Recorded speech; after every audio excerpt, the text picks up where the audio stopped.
Yeah, where's it at? Hey! Captain Avenger! Let's get on You got the knife, man, you get him! Oh, come on, let's get him up! Mind if I drop in? I'm gonna cut you in.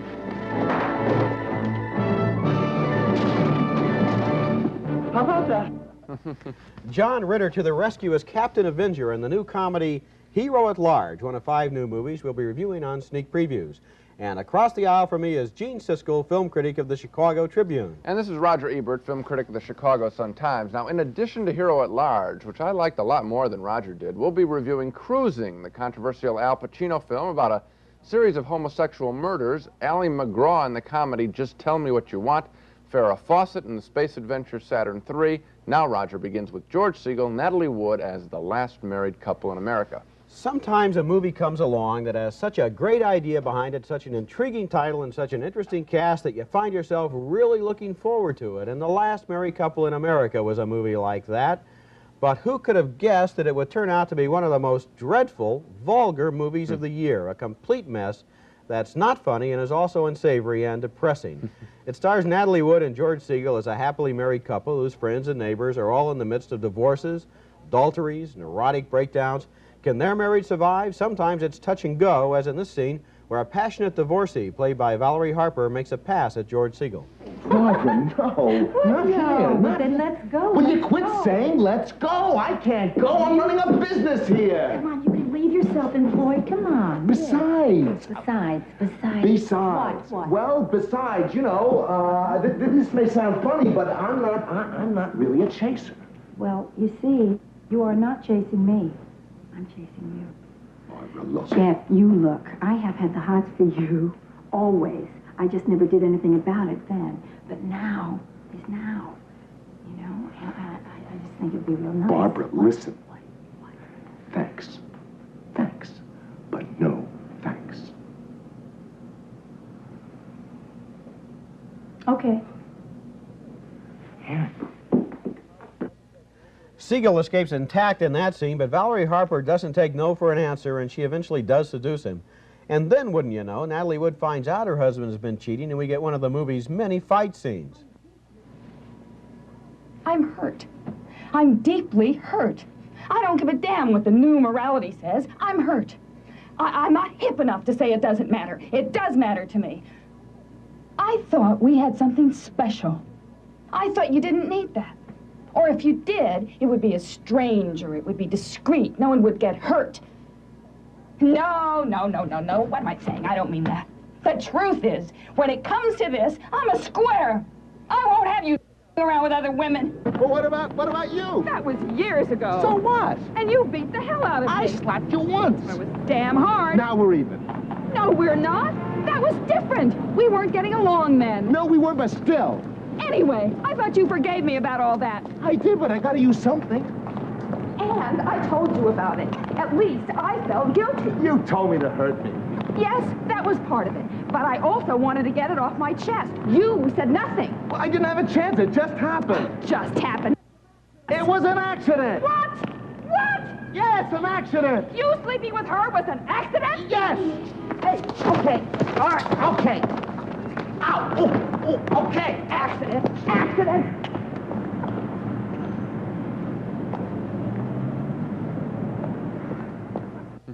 After a couple more battles like that, the marriage breaks up and Siskel and Wood plunge into the worlds of extramarital affairs, divorce, adultery, swinging singles, wife swapping, and goodness knows what other areas that I suppose could maybe have been funny if they've been handled with even a little bit of taste, but taste is the last thing that The Last Married Couple in America has. This movie does have a lot of four-letter words and a lot of scenes that are really nothing but dramatized dirty jokes.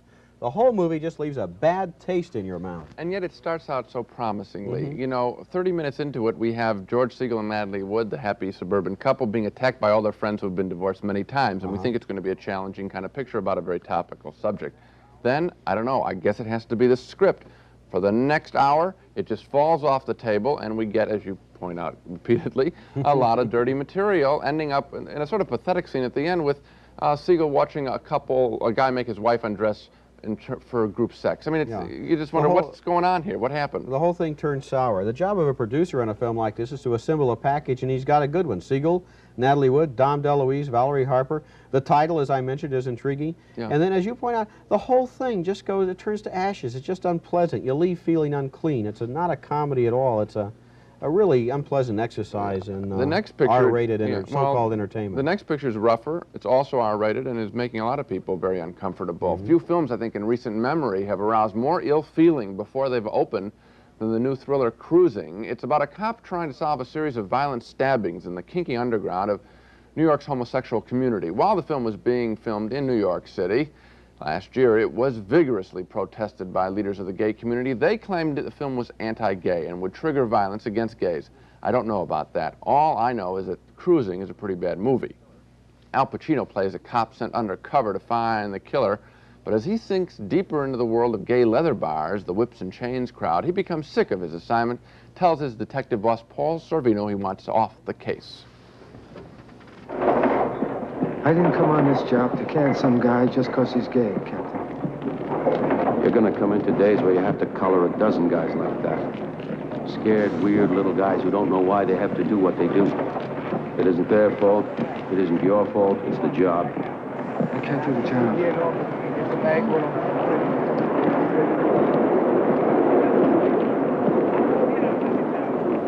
I don't think I can do the job, Captain. I don't think I can handle it. That's all. I don't know. It's just things happening to me, you know? I don't know that I can handle it. I want you to know that it's not because I'm afraid or anything. There's just stuff going down. I don't think I can deal with it. I need you. You're my partner and you can't let me down. We're up to our ass, and I'm counting on you.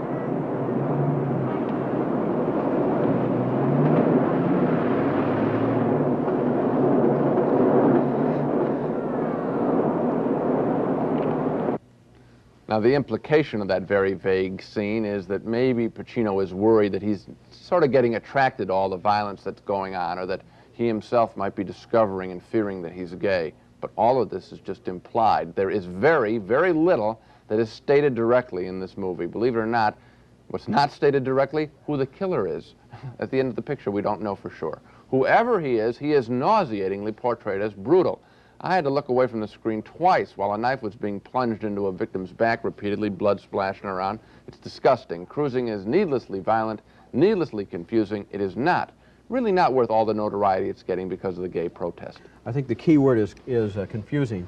One of the things that we go, when we go to see a thriller, one of the things we expect to know at the end of the thriller is who did it and why. Yeah. In a character study, one of the things we expect to know at the end of the movie is how the character is changed and why. You mean the Pacino character who's investigating? In particular, yes. At the end of Cruising, you got it right on the head. We don't know who did it and why, and we don't know if the Pacino character is changed and why. The end of the movie is so confusing, so baffling, so annoying, it's almost as if it's a total cop-out. They got into this material, they wanted to engage in this controversy, they wanted to show this character confronting these events, and then at the end of the film it's like they draw away from it and walk away from it and don't want to deliver in terms of the premises that they've already set up. The most consistent and well-done material within their own world are those stabbings. That they knew they wanted to do that. It's a very sensationalized picture. I think a bad performance by Pacino. He just stares into the camera soulfully. We're supposed to read in something into his eyes. I don't know what. Another bad performance by him. He's had a lot recently. Regarding the protest, I take this position.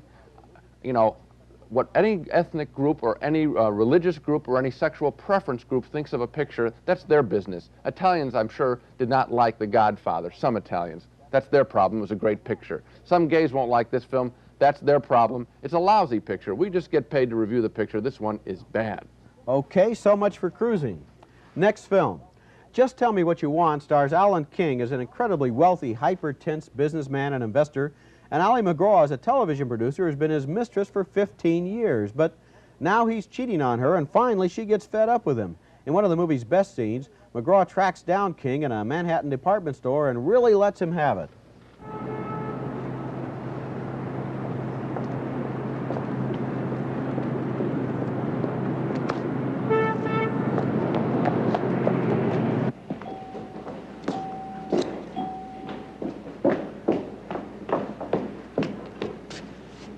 Hello.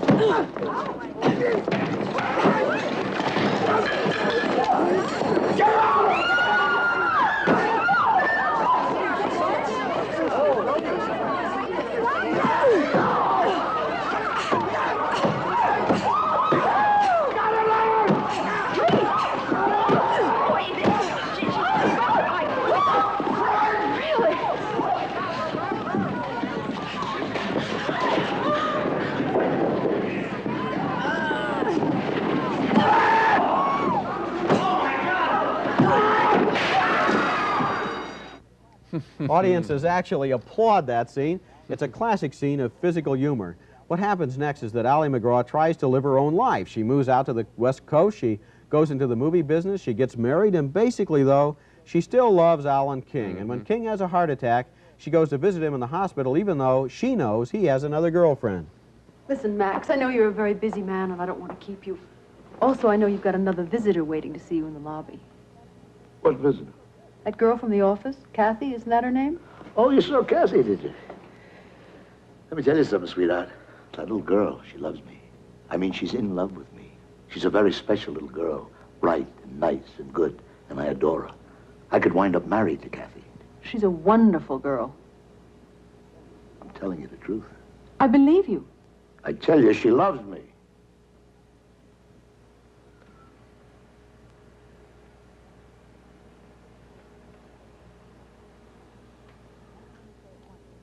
I'm going to tell you something, Max, and I'm only going to say it once, so you better listen carefully.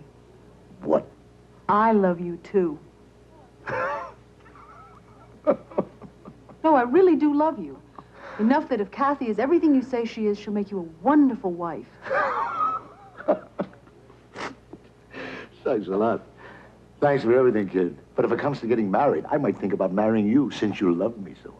Thinking about marrying me, Max, and marrying me are two different things. I'm not on the market.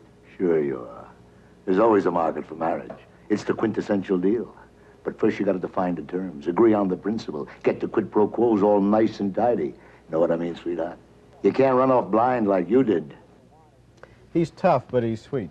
Just tell me what you want is an intriguing, ambitious movie about high-powered, neurotic, insecure people who can't admit that what they really need is really just plain old love and affection. It's a fascinating character study.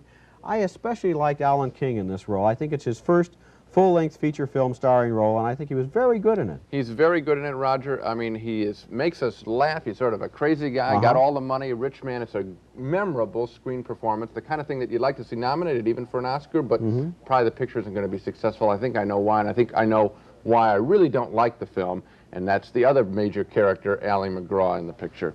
She's not much of an actress. She was good in Love Story, but she was used as sort of a model back then, 10 years ago. Since then, she hasn't done much. And another bad performance this time. We don't buy when she talks. She also makes us uncomfortable. King is such a buoyant, upbeat personality. She's so depressing in this film. She has a side relationship with a playwright. They go off, spend a week together. Those scenes are just horrible because we want to get back to King, and he's very, very good. So we got a really, in my mind, a schizoid movie. One very good, entertaining performance, one very bad, dreary, dark performance. I don't like the film for that reason. Well, I think on balance, I like the movie better than you did, but the thing I really want to point out is that Alan King, who we've seen on The Tonight Show, and we know he's a stand-up comedian, really comes out of, for my mind at least, comes out of nowhere with this performance. I didn't know he could act. Not only can he act very well. I hope he gets some other roles on the basis of this film. That would make the film a success in one little area. Yeah, I think you're right. Here's something very rare. A genuinely entertaining film that the whole family can enjoy. Now, usually when somebody calls a film the whole family can enjoy, The Kiss of Death. Because it conjures up images of something ridiculous, like a Disney film with a pet raccoon becoming president of the United States. But Hero at Large is a much better film than that. John Ritter from Television's Three's Company. In Hero at Large, he stars as a would-be actor working part-time promoting a new movie, a Superman-type adventure called Captain Avenger. Ritter dresses up in a cape and tights and masks and stands in front of a theater, shakes hands and signs autographs for the kid coming to see this movie, Captain Avenger. One night, however, coming home still wearing his cape and mask, Ritter begins to take his Captain Avenger role for real. He defends an elderly couple against a robber successfully. The news media makes a hero out of this masked Captain Avenger. The whole city begins to wonder, who is this guy? A few nights later, Ritter captures 2 more criminals, but this time he gets hit by a bullet. He makes it to his apartment building. We're still in costume. He comes face to face with his lovely next-door neighbor, Ann Archer. Jay. Hi, Jay. Miss Nichols? Is that you? Drunk as a skunk. What have you got on? It's a gag, right? You've been to a costume party. I wish. And what? I got a little carried away this time. You're not gonna tell me. S. Nichols is Captain Avenger. I don't believe it. It's true. What is it? Jay, they got me. You haven't got a bullet in there. Mm-mm. But you were shot? Mm-hmm. We better get you in your apartment. It's locked. What? I didn't pay the rent. Mrs. Havlicek, you are a wonderful person. Isn't she? Well, you can't just stay here. I better get you into my apartment. Okay. Can you stand up? Yeah, I think so. Put your arm around me. Okay. Here. Lean on me. Oh, yeah, that helps. You don't look that heavy. I'm really sorry you have to deal with this. You and me both. It's not too serious. It stopped bleeding. Don't talk, especially about bleeding. I have a little problem with that. Ow. Sorry. It's okay. Now, talk about surprisingly good performances like Alan King's. Well, I think John Ritter is equally good in this film. Later in the picture, with his identity still secret to most people, Ritter allows himself to be enlisted in a political campaign, but suddenly he doesn't like the way his Captain Avenger idealism is being used to back the mayor of New York City. So he goes to one of the mayor's public relations consultants, Bert Convey, to say that he wants to hang up his cape. Great, huh? It's selling so good we can't keep it on the shelves. Well, I heard you were a big hit today. Listen, Mr. Reeves, I'm not doing it anymore. I told myself all those things were true, about the people needing Captain Avenger, about going out a legend. And?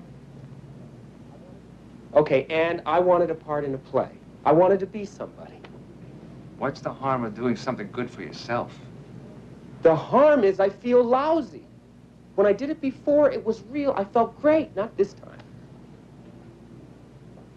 Steve, you had a big day. Why don't you go home, relax, think it over? No, I thought it over, no. We have an agreement. I haven't collected my parts. All right, now wait a minute, wait just a minute. Steve, hold on a second. Something you should know about. The mayor's office has been in touch with me. They want to have a Captain Avenger Day. Not bad, huh? With television coverage. Everyone will get to see you. Really see you. I mean, listen, if you want to quit, okay. That's a nice way to go out, isn't it? So what's he going to do? Is he going to give up the cape and mask? Is New York City going to lose a real-life superhero? I got involved in this story. A likable and believable performance by John Ritter in a very nice, heartwarming movie. Youngsters, I know for sure they're going to enjoy Hero at Large, but so too, I think, will their parents. I loved it. Okay, Gene, here we have a disagreement. I want to be very clear in my position on this film. I agree with you, kids will like it. I think and it's a very pleasant film. I'm not really saying anything against it. It's a very good-hearted film, but I think that as you grow older, as you edge from the teenagers up into the 20s and so forth, the older you are, the more this film is going to seem silly and simple-minded. I just don't think I can recommend it Then for you're the more calling adult my viewers. well, you're calling my reaction simple-minded because I'm slightly above teenage years. Okay. I saw this movie with a 27-year-old woman. She thought it was good. In the audience, I saw a friend of mine, a 37-year-old newspaper man who has a 12-year-old daughter.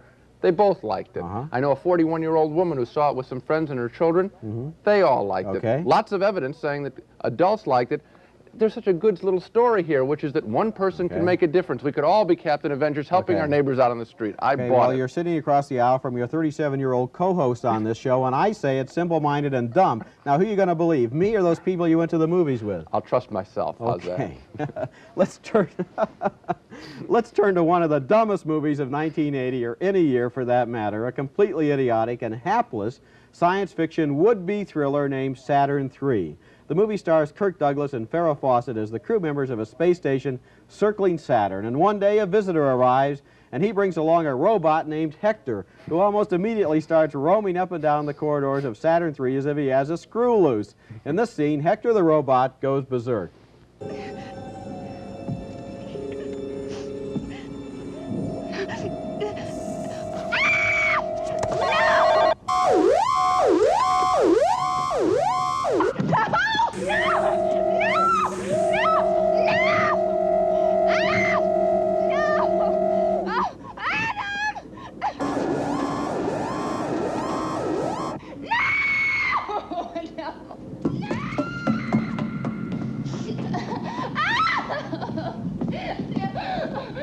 Hector, put her down.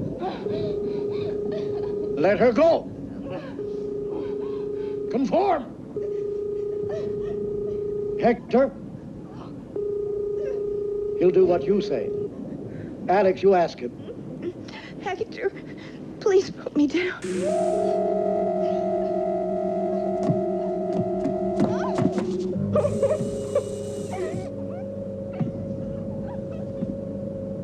Why'd bring him here?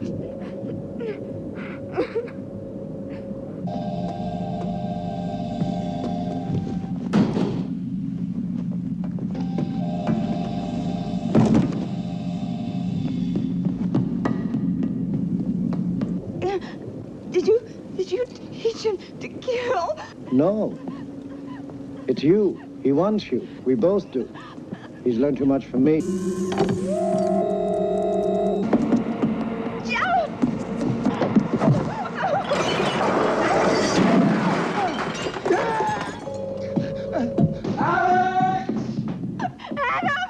Major!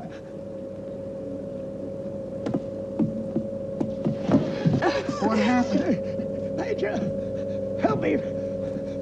Major. Let the robot have him. That's Harvey Keitel as the bad guy. He wants Farrah Fawcett for himself instead of letting her go with Kirk Douglas. Love triangle beyond the stars. I can't tell you how ridiculous this film is, and I also cannot resist describing how they try to get rid of Hector. Remember in those old Tarzan movies how they dig a hole in the jungle and then they put stakes at the bottom of it, cover it up with leaves so the elephant would come along the path and fall through? Well, in Saturn III, they do the same thing. They tear up the floor of the space station, they cover over the hole with flimsy material so that Hector will fall through into a freezing pool of chemicals. And this is one of Farrah Fawcett's big scenes. She stands seductively on the other side of the trap trying to lure Hector to his doom. She says, "Come on, Hector, come on." Just like in the Tarzan movies, you Hector, me Farrah. Yeah, it's a very, very bad film. There's really no story there, just a bunch of people chasing each other, running. Farrah Fawcett, oh no, oh no. It's like the Mr. Bill show, you know, I mean, it's just really, really stupid. I mean, I don't know what, you know, the only thing that we wait for in this picture is for her to drop the towel that she's wearing around her shoulder. She does it once, big deal. It's not worth the price of admission. Hold on a moment, Gene. It's Spot the Wonder Dog leaping into the balcony to announce the week's worst movies, the Dogs of the Week. I thought it was Spot. My Dog of the Week is yet another karate film, A Force of One, which wants to be an anti-drug adventure story, but it serves up that same old chop sake. It's the story of a California police department that hires a karate expert to train its officers in karate so they can stop a murderer who they think may be a karate expert. I wonder if they'd hire Arthur Murray if they thought the killer knew how to dance. Why don't they just shoot the guy and be done with it? Now, there's an anti-drug message every 20 minutes, but every 10 minutes there's a fight. Fights are what this film is really about. A Force of One is packed full of those familiar punches to the face and kicks to the groin. That whole anti-drug theme is just an excuse for the punch-out movie. Sounds pretty bad. You know, Gene, I'm almost suspicious that Spot the Wonder Dog has picked my Dog of the Week this week out of professional jealousy. It's a kiddie matinee movie named The Magic of Lassie. And what's the matter, Spot? Do you sometimes wish you could be a big, brave collie dog and rescue tiny kittens from burning buildings, huh? Well, Lassie does all that and more in this pale and predictable imitation of the original Lassie pictures. The Magic of Lassie stars Jimmy Stewart as a kindly grandfather who gets a kiss from Lassie every morning. But then his grandchildren learn that their beloved adopted collie is legally the property of the mean old man who lives next door. Well, when the mean old man takes Lassie back home with him, well, Lassie runs away. And then James Stewart's young grandson runs away to look for Lassie. And then James Stewart runs away to look for his grandson and Lassie. And then the police start looking for all three of them. But then Lassie saves the kitten from the burning building. And then, well, sorry, Spot, but not even you could save this picture. Well, so much for the dogs. Now let's recap our reactions to the main movies on this show. Both Roger and I agree that The Last Married Couple in America with Natalie Wood and George Siskel is a vulgar, foul-mouthed comedy. Two no's next to our names. We can't recommend you see The Last Married Couple in America, rated R. We also agree that Cruising with Al Pacino is a confused and ugly thriller that doesn't deserve all the attention it's getting. Two strong no's for Cruising, also R-rated. We disagree, however, on the comedy Just Tell Me What You Want. I liked about half the picture, the funny half, and the half Ally McGraw wasn't in. I say no. Roger found most of it intriguing, especially the sparkling performance of Alan King. Roger says yes. And we disagree on the John Ritter comedy, Hero at Large. Roger found it simple-minded, but I think it's terrific family entertainment for kids and adults. He say no, I say yes. And finally, Saturn III. I think that Farrah Fawcett probably gave the best performance of her life when she was on that poster, but Roger doesn't blame Farrah. He thinks the whole movie is idiotic. Two strong no's for the dumb space adventure, Saturn III. Okay, Gene. Of the 5 major movies on this show, I think the one that has attracted the most attention is the one we both voted no against, Cruising, with a major director in Bill Friedkin, a major star in Al Pacino, and it's a major mess of a movie. It absolutely is. I can't help but wonder if the studio didn't really relish all the protests by homosexuals of the film, because, quite frankly, that's all that's driving people to this theater, and once they get there, I think they're going to find there's really nothing on the screen. I think you're right. I also liked Alan King in Just Tell Me What You Want. That was one thing I liked on this show. And the other thing I can recommend is Hero at Large. Okay. Let the older teenagers try it. John Ritter for the family, right? Okay. Okay. That's it for this show. Next time on Sneak Previews, Gene and I will review 5 more new movies, including Night Games, an erotic thriller about a woman's sexual fantasies, The Human Factor, a new British spy puzzle, and Coal Miner's Daughter with Sissy Spacek, starring in the life story of country music singing star Loretta Lynn. Until then, we'll see you at the movies.